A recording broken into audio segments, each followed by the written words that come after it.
Bismillahirrahmanirrahim. Assalamualaikum warahmatullahi wabarakatuh. Innal hamdalillah nahmadullaha ta'ala wa nasta'inuhu wa nastaghfiruh wa nastahdihi wa natubu ilaih wa na'udzu billahi min syururi anfusina wa sayyiati a'malina. Man yahdihillahu fala mudilla lahu wa man yudlil fala hadiya lahu. Asyhadu an la ilaha illallah wahdahu rabbi la syarika lahu wa asyhadu anna Muhammadan abduhu wa rasuluh. Qala Allah ta'ala fi kitabihil karim ba'da a'udzu billahi as-sami'il 'alim minasy syaithanir rajim. Ya ayyuhalladzina amanu taqullaha haqqa tuqatih ولا تموتن إلا وأنتم مسلمون أما بعد فإن أحسن الكلام كلام الله وخير الهدي هدي محمد صلى الله عليه وآله وسلم وشر الأمور محدثاتها فإن كل محدثة في الدين بدعة وكل بدعة ضلالة وكل ضلالة في النار أعاذني الله وإياكم minal bid'ah wad dhalalat wa minan nar. Alhamdulillah, kita bersyukur kepada Allah Subhanahu wa taala pada kesempatan yang berbahagia ini. Kita berada di tanggal 12 Zulqa'dah 1446 Hijriah yang bertepatan dengan tanggal 10 Mei 2025 Masehi. Kita bersyukur kepada Allah Subhanahu wa taala atas segala limpahan nikmat yang Allah Subhanahu wa taala anugerahkan. Di antaranya adalah nikmat yang saat ini sedang kita rasakan. Kita dimudahkan Allah Subhanahu wa taala untuk selalu berusaha tafaqquh fid din. Semoga ini menjadi pertanda bahwa Allah Subhanahu wa taala berkehendak baik kepada kita. Karena Nabi sallallahu alaihi wasallam beliau menyatakan, "Man yuridillahu bihi khairan yufaqihu fid din." Barang siapa yang dikehendaki kebaikan oleh Allah Subhanahu wa taala, maka dia akan dipahamkan terhadap agamanya. Kemudian salawat dan salam semoga Allah Subhanahu wa taala limpahkan kepada nabi kita yang mulia Nabi Muhammad sallallahu alaihi wasallam beserta seluruh keluarganya, para sahabatnya, para tabi'in, atba'ut tabi'in wa man ittaba'ahum bi ihsanin ila yaumiddin. Dan kita memohon kepada Allah Subhanahu wa taala ilmu yang bermanfaat.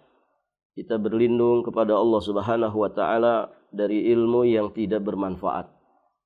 Baik, sebagaimana yang direncanakan, insyaallah taala pada kesempatan ini pertemuan perdana kita.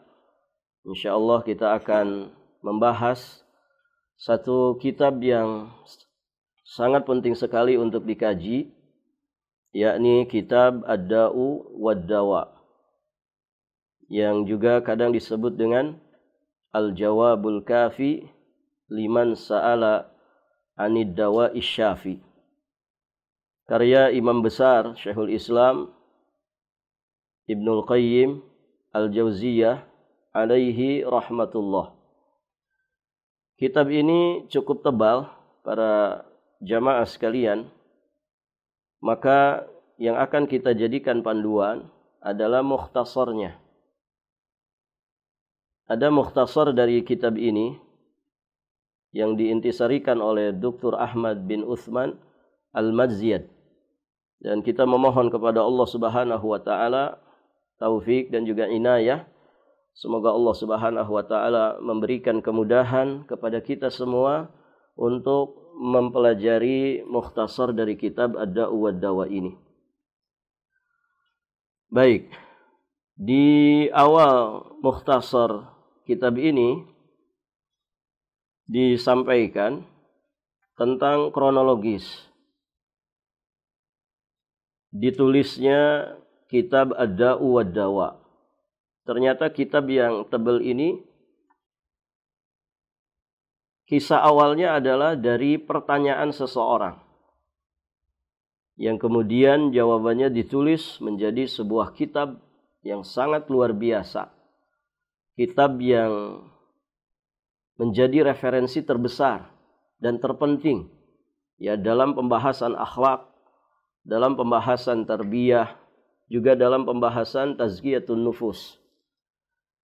Di dalam kitab ini nanti akan dipaparkan berbagai macam penyakit-penyakit hati dan juga terapi pengobatannya. Di dalam kitab ini juga sangat syarat ya, penuh dengan nasihat, petuah, wejangan, peringatan, pelajaran, penuh juga dengan hikmah, dan tentunya kitab ini sangat ilmiah sekali ya, karena sangat syarat dengan dalil-dalil yang disampaikan oleh penulis, baik itu dari Quran ataupun dari sunnah dan juga asarnya para sahabat. Maka kitab seperti ini sangat dibutuhkan oleh semua kalangan. Ya, sebagaimana dijelaskan para ulama, para penuntut ilmu, mereka sangat butuh kitab ini. Apalagi orang-orang awamnya. Ya, bahkan ada di antara ya, orang yang sudah mapan ilmunya, kemudian dengan membaca kitab yang mulia ini, akhirnya semakin mantap di dalam keilmuannya, dan dia akhirnya mendapatkan hidayah kepada hidayah sunnah. Nah, ini sangat luar biasa. Maka siapapun yang ingin mendapatkan keselamatan, kesehatan, keberhasilan, kebahagiaan di dunianya, lahir batinnya, sampai nanti di kehidupan akhiratnya, maka kitab ini sangat cocok untuk dikaji. Dan kita semua sama-sama mengetahui ya apa yang ada pada diri manusia. Manusia itu dalam hidupnya ya selalu mencari sesuatu yang baik dan menghindar dari sesuatu yang buruk. Kalau antara sehat dan sakit, maka yang selalu dicari oleh manusia itu adalah sehatnya.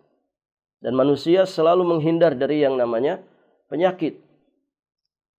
Antara untung dan rugi, maka manusia ya dengan anugerah Allah Subhanahu wa taala, mereka selalu berusaha meraih keuntungan dan menghindar dari yang namanya kerugian. Dan demikian seterusnya. Manusia selalu berusaha ingin bahagia, tidak mau sengsara. Ingin selalu berusaha ya mendapatkan segala sesuatu yang baik. Ya, sesuai dengan versinya masing-masing dan selalu menghindar dari yang buruk. Nah, kita bersyukur sebagai muslim karena ternyata ya seorang muslim dengan bimbingan Islam, ya seorang mukmin dengan bimbingan imannya, ketika dia mencari sesuatu yang baik, maka kebaikan yang dia cari adalah kebaikan yang didasarkan oleh petunjuk Zat yang Maha Baik, yakni Allah Azza wa Jalla. Demikian pula dia mencari kebaikan sesuai dengan petunjuk manusia yang terbaik di muka bumi ini, yakni Rasulullah sallallahu alaihi wasallam. Demikian pula keburukan yang dihindari oleh orang-orang beriman adalah keburukan yang dinyatakan buruk oleh Zat yang Maha Tahu atas segala sesuatu yang buruk bagi manusia, dunia dan juga akhiratnya. Dia selalu mengikuti petunjuk Allah, petunjuk Rasulnya tentang keburukan, ya sehingga dia bisa menghindarinya. Pun demikian dalam keberhasilan, dalam keselamatan, dalam kesehatan. Kita sebagai mukmin bersyukur kepada Allah Subhanahu wa taala karena ajaran Islam mengajari kita sehat itu dengan yang lebih dalam lagi. Sehat yang dinyatakan sehat oleh syariat, oleh Allah Subhanahu wa taala dan Rasulnya. Demikian pula keberhasilan. Keberhasilan yang memang dianggap keberhasilan oleh ajaran Islam, oleh Allah dan Rasulnya. Demikian pula dengan keselamatan. Artinya apa?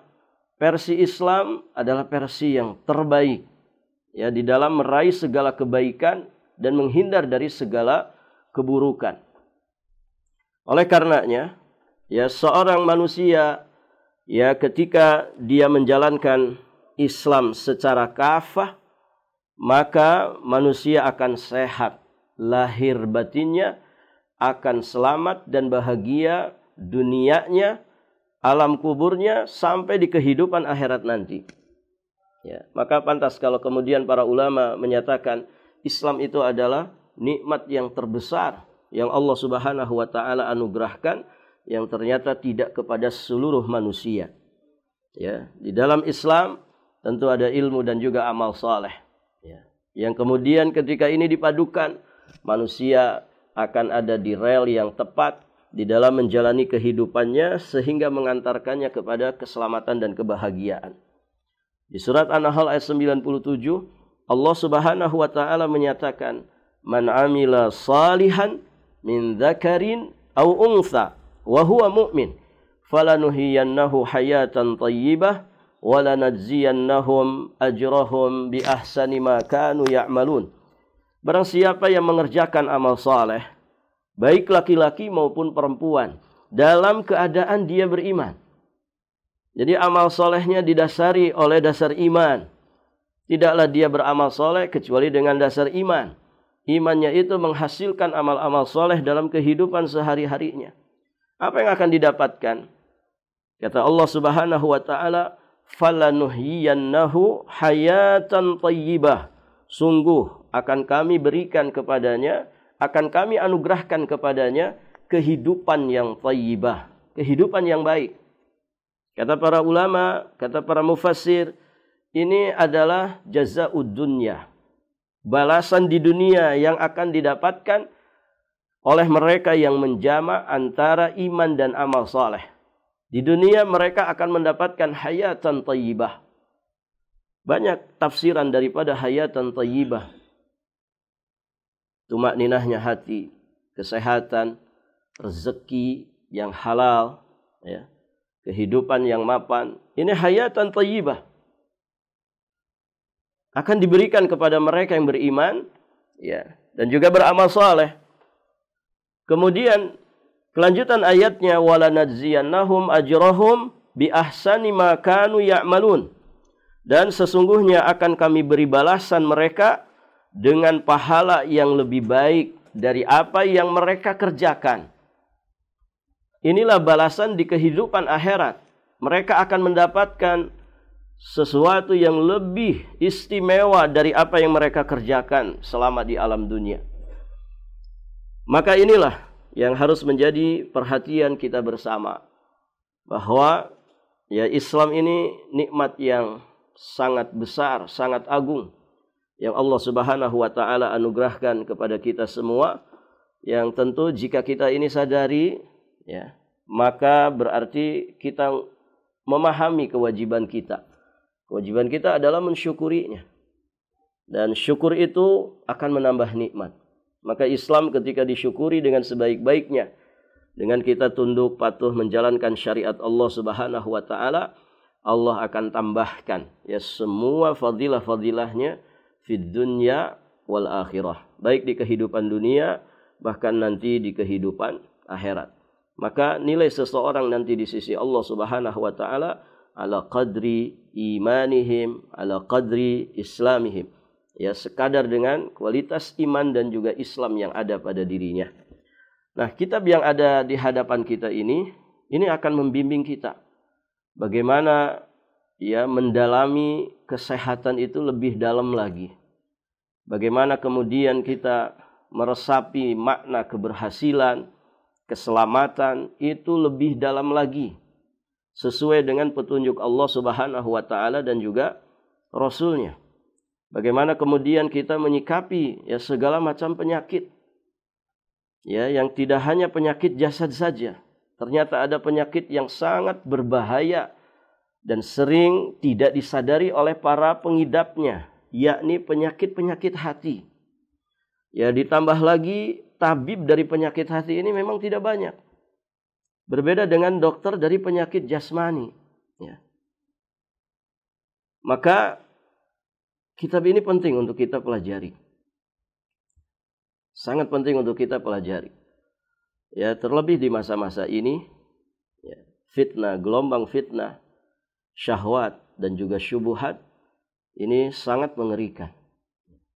Kalau orang tidak bisa memanage hatinya, ya, tidak ada upaya untuk menjaga hatinya, dari segala kotoran dan juga penyakitnya, atau tidak ada upaya ya untuk kemudian menempuh usaha pengobatan, menerapi hatinya, wal iyadzubillah, ya, akan banyak kemudian manusia-manusia ya yang hatinya sesungguhnya hati yang mati, namun jasad mereka jasad yang hidup.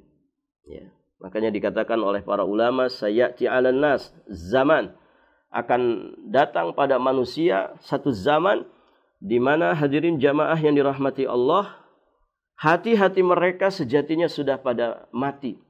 Wa tahyal abdan, namun ternyata badan-badan mereka itu ya masih hidup di alam dunia ini. Ya, dengan bahasa lain, banyak nanti ya di satu zaman nanti yang namanya bangkai-bangkai yang bergentayangan ya di atas muka bumi ini. Bangkai-bangkai yang hiruk pikuk di muka bumi ini. Mereka sejatinya orang-orang yang sudah mati dari dulu hatinya, namun jasad-jasad mereka hidup bergentayangan ya di muka bumi ini. Dan Allahu a'lam, ya, saat-saat ini apa yang disampaikan oleh para ulama dahulu, kita mungkin bisa merasakannya, ya. Bagaimana kemudian hiruk pikuk kehidupan dunia ya semakin semeraut. Ya, yang hak dikatakan batil, yang batil dikatakan hak.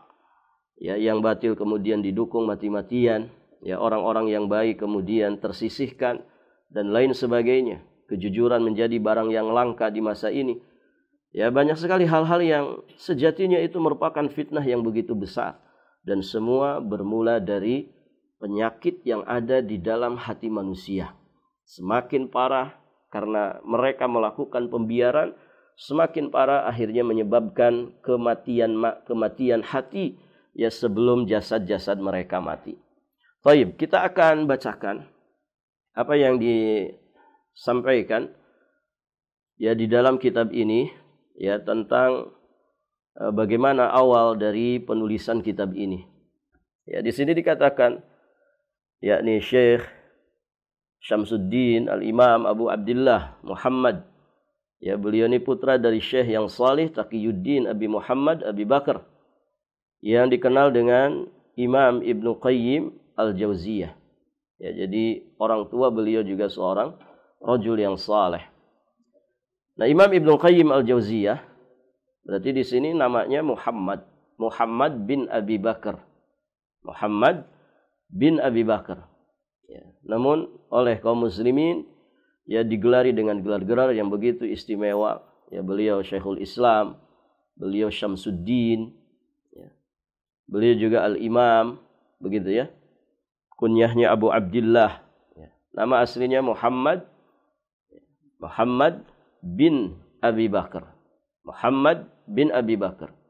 Lebih dikenal dengan Imam Ibnu Qayyim Al-Jauziyah. Beliau wafat di tahun 751. Berarti hidup ya di abad ke-7, ya. Tahun 751. Baik. Beliau ditanya, ada yang bertanya kepada beliau, apa yang dikatakan oleh para ulama yang mulia, para imam agama, semoga Allah meridhai mereka semua, tentang seorang laki-laki yang mendapatkan sebuah ujian dan dia mengetahui bahwa bila ujian tersebut terus-menerus membekap dirinya, ya. Dia tahu jika ujian ini terus-menerus ada pada dirinya, itu akan bisa merusak dunia dan juga akhiratnya. Dia sudah berusaha menepisnya ya dari dirinya dengan berbagai macam cara. Namun ternyata justru semakin bertambah berat dan semakin parah. Maka orang ini bertanya kepada Imam Ibnu Qayyim, bagaimana cara menepisnya? Dan jalan apa untuk memecahkan masalah ini? Semoga Allah merahmati siapa yang membantu orang yang sedang menghadapi ujian. Ya, karena Allah selalu menolong hambanya selama hamba itu menolong saudaranya. Mohon beri fatwa untuk kami. Semoga Allah membalas Anda dengan pahala yang besar dan semoga Allah merahmati Anda. Ini pertanyaannya. Ya, jadi ada yang bertanya kepada beliau tentang ujian yang menimpa dirinya. Yang ujian ini semakin berganti hari, semakin berganti waktu, ternyata semakin tambah berat dan parah. Sudah ada upaya yang dilakukan, namun ternyata itu tidak membuahkan hasil.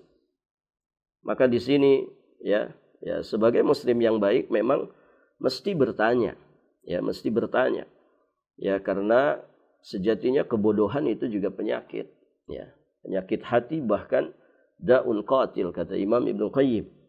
Ya, kejahilan itu adalah da'un qatil, penyakit yang sangat membinasakan. Maka ya, apa yang dilakukan oleh orang ini tentu adalah sesuai dengan petunjuk Allah. Ya, fas'alu ahla dzikri in kuntum la ta'lamun. Dan tentu pertanyaan ini muncul ya setelah ada ikhtiar yang diupayakan. Namun ternyata belum membuahkan hasil. Nah, ini bagaimana terapinya? Tidak secara khusus disebutkan apa sebetulnya ujian yang dihadapi. Begitu kan? Namun ya ujian itu biasanya tidak jauh dari dua. Ada ujian yang sifatnya duniawiyah. Kemudian ada ujian yang terkait dengan diniyah. Ada ujian yang terkait dengan hal-hal yang berkaitan dengan jasmani kita. Ada ujian yang terkait dengan rohani kita. Kan antara dua itu saja. Begitu ya. Yang kemudian kalau dirincikan akan sangat banyak sekali rinciannya. Baik.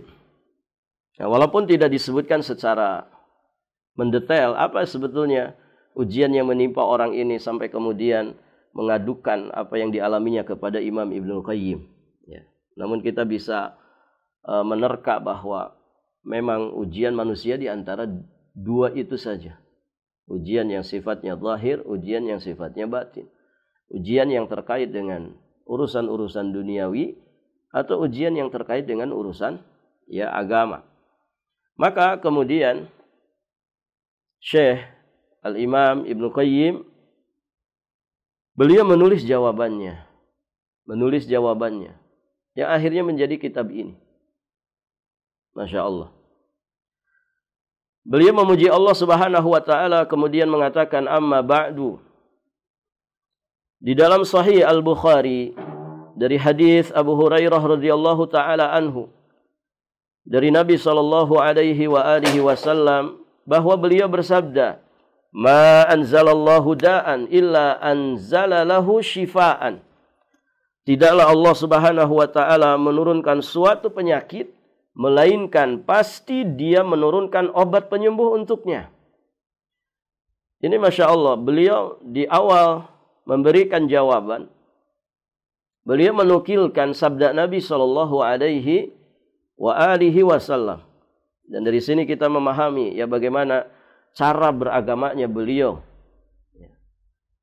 Ya beliau ya membangun agamanya dengan dasar dalil.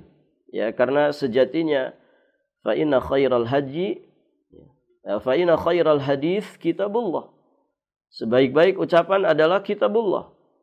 Wa khairal haji Muhammad, dan sebaik-baik petunjuk adalah petunjuknya Nabi Muhammad sallallahu alaihi wasallam. Dan hakikat daripada ilmu qala Allah, qala Rasul, qala sahabah. Ilmu itu adalah firman Allah, sabda Rasulullah sallallahu alaihi wasallam dan atharnya para sahabat. Maka beliau menempuh ya cara beragama seperti ini. Beliau menukilkan sabda Nabi sallallahu alaihi wasallam di awal kali beliau menulis jawaban ini. Dan kalau kita lihat hadis yang beliau nukilkan, ini memberikan harapan besar. Masya Allah. Dan seharusnya begitu. Orang itu ya jika berdakwah, maka ajak manusia supaya punya harapan besar, punya semangat ya di dalam beribadah kepada Allah Subhanahu wa taala dan menjauhi larangan Allah. Jangan dijadikan mereka itu terlena dengan maksiat, begitu ya. Jangan dijadikan mereka itu frustasi dari rahmat Allah. Ya, di sini beliau menyampaikan ya hadis Nabi SAW di awal jawabannya. Untuk apa? Pertama untuk menumbuhkan harapan besarnya terlebih dahulu. Ya, beliau menukilkan sabda Nabi SAW, "Ma anzalallahu da'an illa anzala lahu shifaan." Tidaklah Allah menurunkan suatu penyakit melainkan pasti Dia menurunkan obat penyembuhnya. Jadi jangan khawatir Kalau ada penyakit berarti ada obat penawarnya, begitu. Ditumbuhkan dulu harapannya. Ya, karena orang sakit itu kan ya, di antara adab kalau kita menjenguk, kalau kita bertemu orang yang mengeluhkan sesuatu kepada kita, ya dibesarkan harapannya. Jangan malah ditakut-takuti gitu. Kamu sakit apa? Sakit tetangga saya kemarin mati gitu. Gara-gara penyakit itu. Nah, itu tidak boleh gitu. Dibesarkan harapannya. Kemudian juga diriwayat Imam Muslim dari hadis Jabir bin Abdullah radhiyallahu taala anhu. Beliau berkata, Rasulullah sallallahu alaihi wa alihi wasallam bersabda, "Likulli da'in dawa'un. Fa idza usiba dawa'ud da'i bara'a bi idznillah." Setiap penyakit itu memiliki obat. Maka bila obat untuk penyakit yang bersangkutan itu dipilih secara benar, dosisnya, kemudian kandungan obat itu, ketika kemudian klop dengan penyakitnya, maka hadirin jamaah yang dirahmati Allah, niscaya dia itu akan sembuh dengan izin Allah Subhanahu wa ta'ala. Kemudian beliau sampaikan, ini mencakup penyakit-penyakit hati, penyakit-penyakit rohani, dan juga jasmani. Jadi kalau penyakit jasmani, Allah pasti memberikan obat untuk penyakit itu. Lebih-lebih lagi penyakit hati. Karena hadirin jamaah yang dirahmati Allah, yang disasar oleh iblis itu adalah hati manusia. Dan begitu. Dari petunjuk Allah, dari petunjuk Rasulnya, kita memahami bahwa yang disasar oleh iblis dan bala tentaranya adalah hati manusia. Kalau hati manusia itu sudah sakit, atau bahkan parah sakitnya, atau bahkan mati, maka setan tidak akan peduli lagi ya dengan matanya dia yang masih sehat, dengan telinganya dia yang masih normal. Kenapa? Karena hatinya sudah dikuasai. Kalau hati sudah dikuasai, maka berarti manusia sudah dikuasai. Kalau hati sudah dikuasai, setan tidak usah capek-capek lagi menggoda matanya. Ya, memalingkan telinganya. Kenapa? Karena sumbernya semua dari hati. Nah, kalau penyakit jasmani ada obatnya, tidak mungkin penyakit hati tidak ada obatnya. Kalau penyakit lahiriah, Allah turunkan obatnya. Maka lebih-lebih lagi penyakit yang sifatnya maknawiyah, qalbiyah. Pasti Allah turunkan obatnya. Dan Nabi Shallallahu Alaihi Wasallam telah menyatakan bahwa kebodohan juga penyakit. Dan beliau menetapkan bahwa obatnya itu adalah bertanya kepada para ulama. Fas'alu ahla dzikri in kuntum la ta'lamun. Nah, kemudian beliau menyebutkan obat paling mendasar dari semua penyakit. Obat mendasar dari semua penyakit. Dan ini terapi yang paling mendasar. Pijakan utama ya bagi siapa saja yang ingin mendapatkan yang namanya kesembuhan. Terapi pertama adalah jelas ya dia mengobati dirinya dengan Al-Quran. Karena Allah Subhanahu wa ta'ala telah menyatakan tentang Al-Quran bahwa Al-Quran itu merupakan penyembuh. Ya, di sini dinukilkan ada 2 ayat. Di surat Fussilat ayat ke-44. Allah Subhanahu wa ta'ala berfirman, "Walau ja'alnahu Qur'anan a'jamiyyan laqalu laula fussilat ayatuh a'jamiyyu wa arabi. Qul huwa lil ladzina amanu hudaw wa shifa." Dan sekiranya Al-Qur'an kami jadikan sebagai bacaan dalam bahasa selain bahasa Arab, niscaya mereka mengatakan, mengapa tidak dijelaskan ayat-ayatnya? Apakah patut Al-Quran dalam bahasa selain bahasa Arab, sedangkan Rasul yang membawanya adalah orang Arab? Maka katakanlah, ya, di sini poinnya, huwa lilladzina amanu hudaw wa shifa. Katakanlah Al-Quran itu adalah petunjuk dan penyembuh bagi orang-orang yang beriman. Perhatikan, di sini Al-Quran disifati dengan hudan. Hudan itu petunjuk yang kemudian membimbing, mengarahkan manusia ke jalan yang benar. Kemudian yang satu lagi wasyifaun. Ya, hudan wasyifa. petunjuk dan penyembuh bagi orang-orang yang beriman. Penyembuh. Jadi sifat daripada Al-Quran syifa. Al-Quran itu syifa. Berarti dia, hadirin jamaah yang dirahmati Allah, adalah dawa lidda. Dia adalah obat untuk penyakit. Ya, karena disifati dengan syifa. Ya, penyembuh. Di ayat yang lain di surat Al-Isra ayat 82, Allah Subhanahu wa taala juga menyampaikan, "Wa nunazzilu minal Qur'ani ma huwa syifaa'u wa rahmatul lil mu'minin." Dan kami turunkan dari Al-Qur'an suatu yang menjadi penyembuh dan menjadi rahmat bagi orang-orang yang beriman. Perhatikan di sini. Di dalam ayat ini ada kata min. Min yang diterjemahkan dalam bahasa kita artinya dari. Min juga ya dalam bahasa Arab disebut huruf jar. Ya, di antara makna huruf jar min adalah litab'id. Litab'id itu ya menjelaskan tentang sebagian. Nah, beliau ingatkan di sini tentang ayat ini bahwa kata min dalam ayat ini berfungsi untuk menjelaskan jenis. Wa nunazzilu minal Qur'an, dan kami turunkan dari Al-Qur'an itu suatu yang menjadi penyembuh. Jadi minal Qur'an di situ ini menunjukkan jenis. Maksudnya Al-Qur'an itu sendiri secara utuh. Dan bukan untuk menetapkan sebagian. Artinya gini, jangan dipahami dan kami turunkan dari Al-Quran itu, dari sebagian Al-Quran itu, sesuatu yang menjadi penyembuh. Bukan itu maknanya. Tapi di sini, min di sini maknanya untuk menjelaskan jenis. Berarti, ya, jenis Al-Quran itu secara utuh, dari awal sampai akhirnya, dari ayat pertama sampai ayat terakhirnya, dari surat pertama sampai surat terakhirnya, semuanya adalah syifa dan rahmat lil mu'minin. Nah itu para jamaah yang dirahmati Allah. Karena seluruh Al-Quran itu adalah penyembuh. Ya, sebagaimana yang Allah firmankan pada ayat tadi.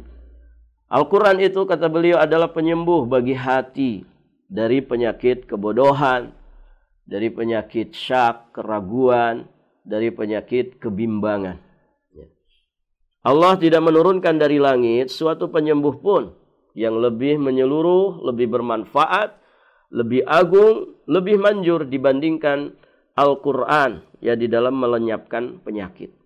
Nah ini di muqaddimah ini ya beliau sampaikan bahwa ini pijakan dasar ya untuk orang itu menyembuhkan segala keluhan yang ada di dalam lahir dan batinnya. Kemudian beliau menyampaikan dalil ketiga. Ya, bagaimana Al-Quran itu juga disifati dengan syifa. Al-Quran itu penyembuh. Ya, di Sahih Al-Bukhari dan juga Sahih Muslim yang diterima dari jalan sahabat Abu Sa'id radhiyallahu taala anhu. Beliau mengatakan, ini hadis panjang ya, kisah sebagian sahabat yang pernah singgah di suatu tempat. Kita bacakan hadisnya. Intalaqa nafarun min ashabin Nabi sallallahu alaihi wasallam fi safratin safaruha hatta nazalu ala hayyin min ahya'il Arab fastadhafuhum fa abaw ayyudayyifuhum faludigha sayyidu dhalikal hayy fas'au lahu bikulli syai' la yanfa'uhu syai' faqala ba'dhuhum law ataitum haula'ir rahta alladzina nazalu ala hayyina la'allahu an yakuna inda ba'dihim syai' fa'atauhum faqalu ya ayyuhar rahtu inna sayyidana ludigha wa sa'ayna lahu bikulli syai' la yanfa'uhu syai' fahal inda ahadim minkum min syai'. Jadi dikisahkan bahwa sekelompok orang dari sahabat Nabi sallallahu alaihi wasallam berangkat dalam sebuah safar. Hingga mereka itu singgah di sebuah hay. Ya, hay itu ya semacam perkampungan gitu. Dari perkampungan Arab. Lalu mereka meminta jamuan ya kepada orang yang di kampung itu. Ya, karena ini musafir. Barakallahu fiikum. Ternyata penduduk kampung tersebut menolak untuk menjamu mereka. Dan kisah selanjutnya, ternyata tokoh kampung tersebut disengat hewan berbisa. Maka penduduk kampung itu berusaha mencari obat penyembuh untuk tokoh kampung tersebut. Namun ternyata tidak ada sesuatu pun yang berguna baginya. Artinya ikhtiar sudah diupayakan, ternyata sengatan berbisa dari binatang yang menyengat kepala kampung ini itu tidak atau belum disembuhkan.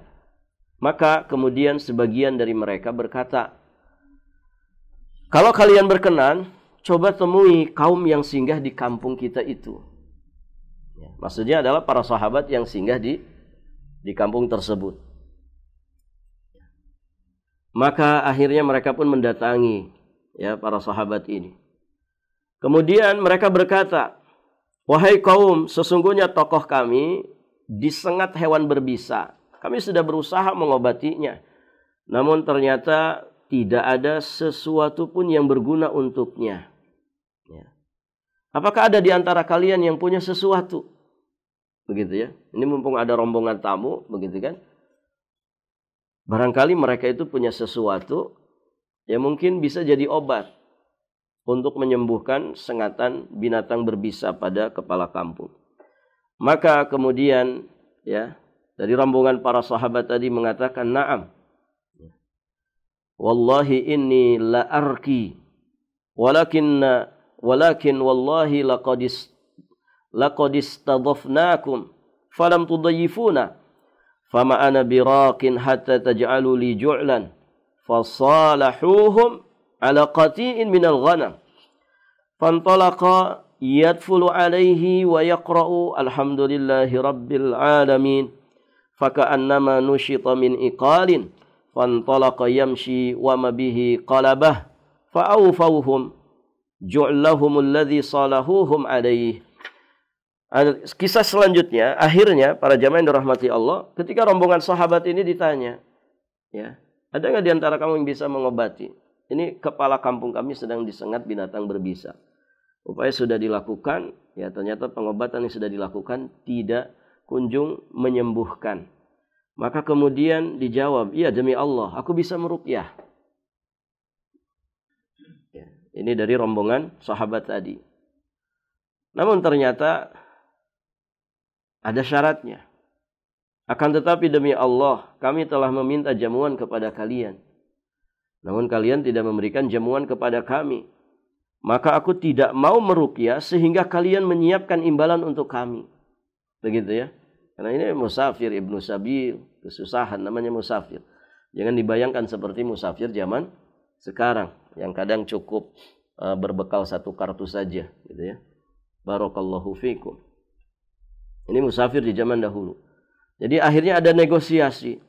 Lalu orang-orang itu membuat kesepakatan dengan mereka untuk memberikan sekawanan domba.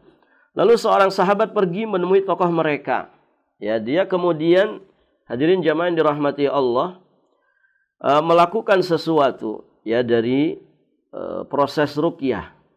Yadful itu apa namanya ini? Bukan meludah, tapi dia meludah tipis. Begitu ya. Apa namanya itu? Ya meludah tipis ya, bukan ngumpulin ludah di mulut kemudian begitu. Jadi dia meniup dengan percikan air ludah. Yadful alaihi wa yaqra, sambil kemudian membaca suratul Fatihah. Alhamdulillahirabbil alamin arrahmanir rahim maliki yaumiddin dan seterusnya. Barakallahu fiikum. Maka hadirin jamaah yang dirahmati Allah, ternyata tokoh tersebut sembuh seketika. Seolah-olah terlepas dari ikatan. Dia bangkit kemudian berjalan dan tidak merasakan sakit sedikit pun. Maka mereka memenuhi janji mereka kepada para sahabat, yakni imbalan yang telah mereka sepakati. Sekawanan domba diberikan akhirnya. Maka kemudian sebagian sahabat Nabi yang di rombongan itu mengatakan, bagikanlah. Lalu orang yang meruqyah menjawab, Jangan dulu kita membaginya sampai kita mendatangi Nabi Shallallahu Alaihi Wasallam. Lalu kita laporkan kepada beliau apa yang telah terjadi. Lalu kita menunggu apa yang diperintahkan beliau kepada kita. Ini kehati-hatian sahabatnya. Masya Allah. Ketika mereka mendapatkan hal yang seperti itu, ya, mereka tidak langsung kemudian menentukan segala sesuatunya. Mereka ya akhirnya datang dulu kepada Nabi Shallallahu Alaihi Wasallam, mempertanyakan apa yang mereka alami kepada Nabi Shallallahu Alaihi Wasallam. Ya, faqadimu ala Rasulillah Shallallahu Alaihi Wasallam, fadzakaru lahu dzalik. Akhirnya mereka mendatangi Nabi Shallallahu Alaihi Wasallam dan menceritakan, menyebutkan apa yang mereka alami. Kemudian Nabi balik bertanya, wa ma yudrika annaha ruqyah. Tsumma qala qad asabtum. Masya Allah. Jadi Nabi bertanya, dari mana kamu tahu bahwa itu adalah ruqyah? Ya. Dari mana kalian tahu bahwa itu adalah ruqyah? Artinya Al-Quran itu ya bisa menjadi wasilah ruqyah. Ruqyah itu apa? Ya jampi-jampi. Ya. Wasilah ya untuk pengobatan. Ya menyembuhkan penyakit. Ya dengan bacaan-bacaan Al-Quran. Nah di sini adalah suratul Fatihah. Dari mana kalian tahu bahwa itu adalah ruqyah? Kemudian Nabi Shallallahu Alaihi Wasallam bersabda lagi, kalian telah bertindak benar. Artinya Nabi Shallallahu Alaihi Wasallam menyetujui apa yang mereka lakukan, karena memang Al-Quran itu adalah syifa. Ya. Kalian sudah bertindak benar, maka bagikanlah ia. Nah, di sini pun Nabi Shallallahu Alaihi Wasallam ya tidak mengingkari ya upah yang mereka dapatkan. Akhirnya dibagikan ya kambing itu, dan kemudian Nabi pun menyatakan, berilah satu bagian untukku bersama kalian. Ini kisah ini sahih, ada di Sahih Al-Bukhari, juga di Sahih Muslim. Maka beliau kemudian memberikan penjelasan di sini, sungguh obat ini telah memberikan efek terhadap penyakit tersebut. Artinya bacaan Al-Quran ini ternyata ya berdampak baik ya kepada penyakit yang dialami oleh tokoh kampung tadi. Dia bisa melenyapkan penyakit dengan izin Allah sehingga seolah-olah dia tidak pernah ada. Maka berarti Al-Quran itu adalah obat yang paling mudah dan paling ringan. Ini yang mungkin kadang kita lupakan gitu ya. Kalau kita misalkan merasakan sesuatu pada tubuh kita, mungkin migrain kah, begitu ya. Ya seperti yang sering dialami manusia di zaman sekarang gitu ya. Penyakit di kepala saja istilahnya bisa ada 5 atau 10 begitu ya. Migrain berarti sebelah begitu ya. Nanti ada puyeng mungkin semuanya sakit gitu ya. Ada nanti yang di depan saja, yang di belakang saja, di belakang saja berarti tensi tinggi. Masya Allah, itu bicara kepala saja sudah ada berapa istilah penyakit begitu kan. Nah ketika ada orang dia merasakan sesuatu pada tubuhnya, coba yang terbayang di benaknya pertama kali apa? Obat apa? Obat apa yang bisa saya beli? Dokter mana yang bisa saya datangi? Kan begitu ya? Atau mungkin dia juga bertanya kepada teman-temannya, ana migrain ya, antum pakai obat apa? Begitu kan? Barakallahu fikum. Sejatinya obat itu sangat dekat. Ambil mushaf, baca Al-Quran. Begitu. Beliau sampaikan di sini. Ini obat paling mudah, paling ringan. Dan Allah sudah menyatakan ya bahwa Al-Quran itu syifa. Al-Quran itu syifa. Syifa untuk apa? Untuk seluruh jenis penyakit. Terutama penyakit yang ada di dalam dada manusia. Ya. Zaman sekarang juga banyak orang dikit-dikit sakit hati. Apa istilahnya? Galau kah? Gabut. Ya. Kan begitu ya? Anak-anak zaman sekarang, anak muda zaman sekarang, coba lihat. Aku gabut. Gitu ya. Barakallahu fiikum. Obat dari itu semua sejatinya dekat dengan kita. Ambil mushaf. Ya. Setelah kita berwudu, baca dengan tenang. 1 halaman belum tenang, 2 halaman. 2 halaman belum tenang, 3 halaman. 3 halaman belum tenang juga, setengah juz. Setengah juz belum tenang juga, 1 juz. Insya Allah berikutnya tenang. Nah ini para jamaah yang dirahmati Allah. Ini sudah dipraktekkan. Dan seandainya seorang hamba berobat dengan baik menggunakan Al-Fatihah, dia pasti akan melihat efek ajaib dalam penyembuhannya. Kemudian Imam Ibnu Qayyim mengkisahkan pengalamannya sendiri.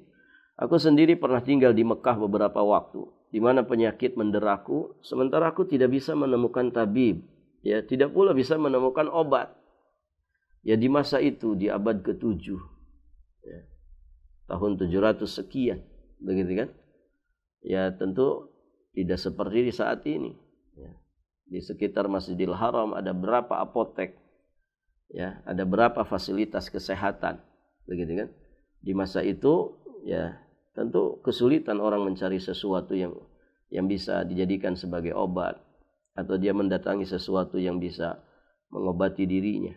Maka Imam Ibnu Qayyim, ya, beliau ceritakan, aku mengobati diriku dengan membaca surat Fatihah, maka ternyata aku merasakan efek yang ajaib darinya. Selanjutnya aku memberikan resep tersebut kepada orang yang mengeluhkan sakit, agar juga melakukan apa yang sudah aku lakukan. Alhamdulillah, ternyata banyak dari mereka yang mendapatkan kesembuhan dengan cepat. Namun tetap di sini beliau memberikan catatan, ya, bahwa zikir-zikir, ayat-ayat, doa-doa yang digunakan untuk menyembuhkan dan meruqyah, pada dasarnya dia sendiri berguna dan bisa menyembuhkan. Artinya Al-Qur'annya itu sendiri sudah disifati oleh Allah dengan syifa. Namun, ya, bukan berarti tidak butuh perangkat lain. Tidak butuh perangkat lain. Artinya apa? Dia membutuhkan perangkat-perangkat lain. Apa itu? Menuntut penerimaan, ya, dari objek yang diobati. Artinya orang yang diobati itu harus ridho dia diobati dengan apa? Dengan Al-Quran. Dia harus nerima dengan lapang hati, ya, menerima Al-Quran dengan lapang hati. Karena kalau dia mengingkari, bagaimana kemudian bacaan Quran itu bisa ngefek, ya, untuk hati orang yang mengingkarinya? Berarti harus ada penerimaan dari objek yang diobati. Kemudian juga membutuhkan perangkat yang lain. Apa itu? Kekuatan semangat pelaku. Dan juga, ya, pengaruh dari orang yang mengobati pasiennya ini dengan Al-Quran. Karena kalau tidak ada semangat, artinya asal-asalan, barakallahu fikum, kemudian, ya, tidak ada pengaruh kuat dari orang yang mengobati ini, ya, bacaan Quran itu jadi tidak ngefek. Jadi ini pernah kasusnya terjadi gitu, ya. Ada santriwati yang meruqyah temannya kesurupan, gitu, ya. Tapi dia ragu-ragu. Nah, ini di sini penting, ya. Ya, orang harus mantap, harus yakin. Yang ngeruqyah harus yakin, jangan ragu. Begitu, ya. Artinya jangan kalah mental sama siapa? Sama jinnya. Begitu, ya. Nah, si santriwati ini ragu. Allahu a'lam, mungkin pengalaman pertama, begitu, ya. Namanya pengalaman pertama kan bisa saja gitu. Kayak antum pengalaman pertama ngurus jenazah. Ya, rada-rada gimana gitu kan. Barakallahu fikum. Akhirnya apa yang terjadi? Jinnya pindah. Masuk ke orang yang ngeruqyahnya. Lihat di sini. Nggak ada keyakinan, nggak ada kemantapan. Ya, tidak punya semangat. Ya, dia ragu-ragu. Nah, itu para jamaah yang dirahmati Allah. Bahkan juga terjadi gitu, ya. Malah dikoreksi tajwidnya. Ustaz salah itu. Gitu. Bacaan ayat kursinya. Kurang fasih makhrajnya. Ini terjadi. Begitu, ya. Barakallahu fikum. Ya. Artinya apa? Ya, orang kalau meruqyah, melakukan terapi pengobatan, dia harus yakin. Ya. Yakin dengan Al-Qur'annya. Ya, yakin dengan pengaruhnya. Bahwa Al-Quran ini benar-benar berpengaruh dengan izin Allah Subhanahu wa Ta'ala. Jangan ragu-ragu. Begitu. Jadi di sini ada dua pihak yang memang kedua-duanya harus klop. Maka Syekh Utsaimin di satu kesempatan beliau sampaikan, ya, ketika orang itu sudah berdoa misalkan, ketika orang itu sudah baca muawwidzat, zikir pagi, zikir petang, kok dia tidak merasakan efeknya, maka fattahim nafsah. Curigai dirinya sendiri. Jangan salahkan bacaan Qur'annya. Jangan salahkan doa-doa yang diajarkan oleh nabinya. Tapi curigai diri sendiri. ya barangkali kita belum maksimal di dalam mempraktekkannya. Nah itu para jamaah. Nah bila ternyata kesembuhan tidak terwujud, maka itu karena lemahnya pengaruh pelaku ruqyah atau tidak adanya penerimaan dari objek yang diobati. Atau, ini juga poin penting, bisa jadi ada penghalang kuat yang membuat obat tersebut tidak manjur. Maka sahabat yang mulia Abu Dzar radhiyallahu taala anhu menyatakan, yakfi minad du'a ma'al bir, ma yakfi ta'ama minal milh. Kadar kebaikan itu menopang doa seperti kadar garam melezatkan makanan. Artinya apa? Doa itu mesti disertai dengan ikhtiar. Doa itu mesti disertai dengan kebaikan usaha. Ya, makanya kan ada istilah doa tanpa usaha apa?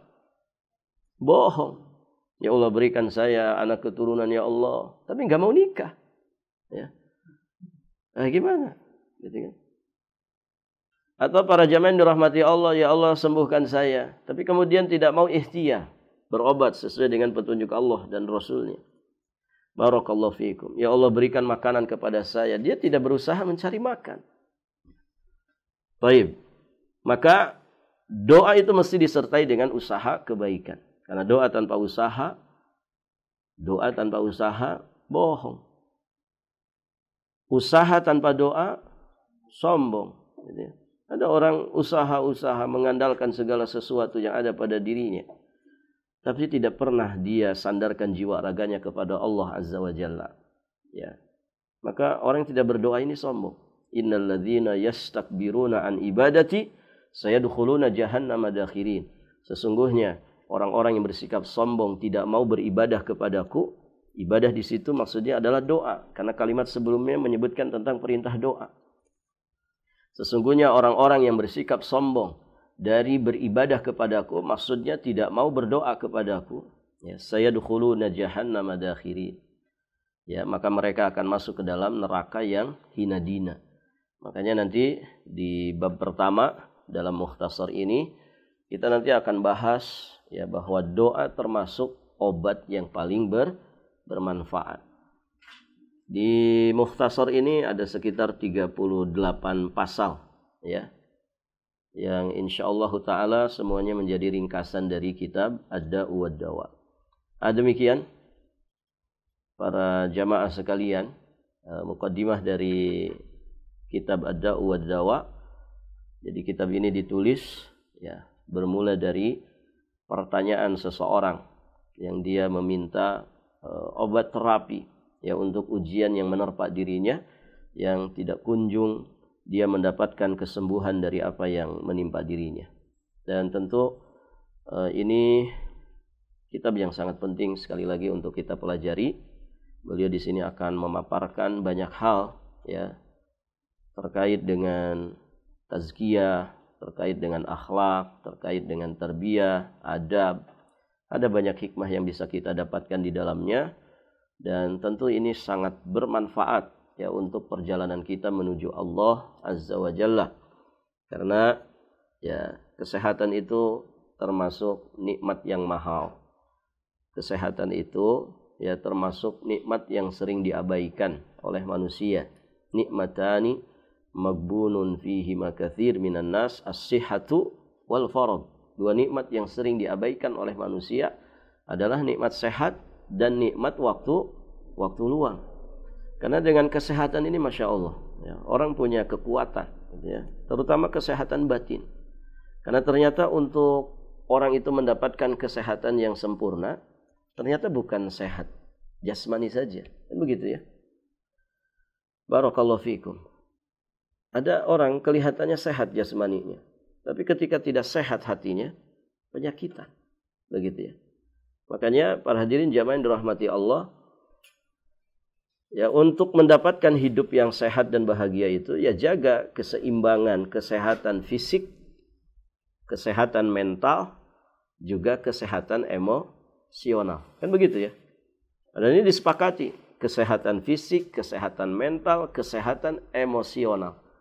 Kalau kemudian orang seimbang dalam ya tiga perkara ini, berarti lahir batinnya ada dalam kebaikan. Ya.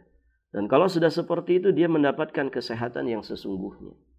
Dan bagi seorang muslim, sehatnya itu sejatinya adalah wasilah untuk dia menegakkan ubudiyah kepada Allah Subhanahu wa taala. Semoga apa yang disampaikan bermanfaat bagi kita semua, dan ini sebagai muqaddimah ya dari pembahasan kajian online kita. Insyaallah taala di kesempatan berikutnya nanti kita akan masuk di pasal pertama dan seterusnya. Di pasal pertama nanti kita akan membahas tentang doa ya, bahwa doa itu adalah obat yang paling bermanfaat. Barakallahu fikum. Baik, kita cukupkan sampai di sini, kita akhiri dengan doa kafaratul majlis. Subhanakallahumma bihamdika asyhadu an la ilaha illa anta astaghfiruka wa atubu ilaik. Assalamualaikum warahmatullahi wabarakatuh.